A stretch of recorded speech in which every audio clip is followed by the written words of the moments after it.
Tayo po'y manalangin sa ngalan ng Ama, ng Anak at ng Espiritu Santo. Amen.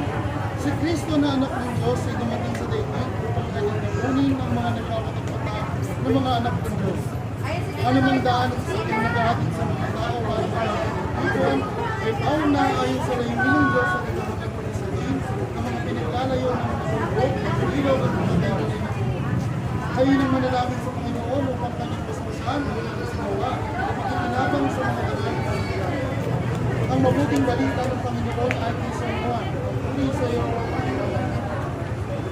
sinabi ni Jesus sa kanyang mga alagad, ako ang daan, ang kasalanan at ang buhay. Walang mga pupunta sa Ama, kundi sa pamamagitan ko.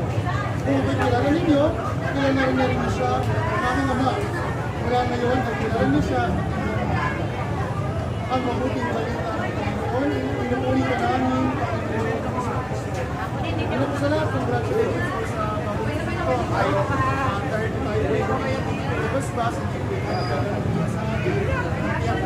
Hawakan mo, Sharpie. Kaya po, paalala po sa atin, upang sa ito, ay palagi natin inisipin na tayo po ay Kristiyanong driver. Walang Pilipinong driver, kapag nasinitan ng konti, nakikipagsuntukan. Pero ang Kristiyanong driver, mapagpatawad, pasensya, mapagbigay.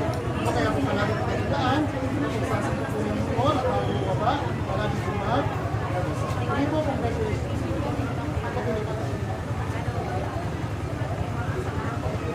Ama naming makapangyarihan, ikaw ang lumikha ng langit at lupa. Sa iyong kapasyanan at pinagkatiwala mo sa mga tao, ang dapat gampanan sa daigdig ito. Ipagkaloob mo sa mga maglalang kayo sa pamamagitan ng mga siklo, ang paglilib sa kaligtasan ng tagal.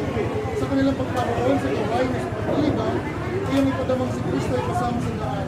Bilang Panginoon na buhay, kasama ng Espiritu Santo, magpuso ka ng lahat. Amen.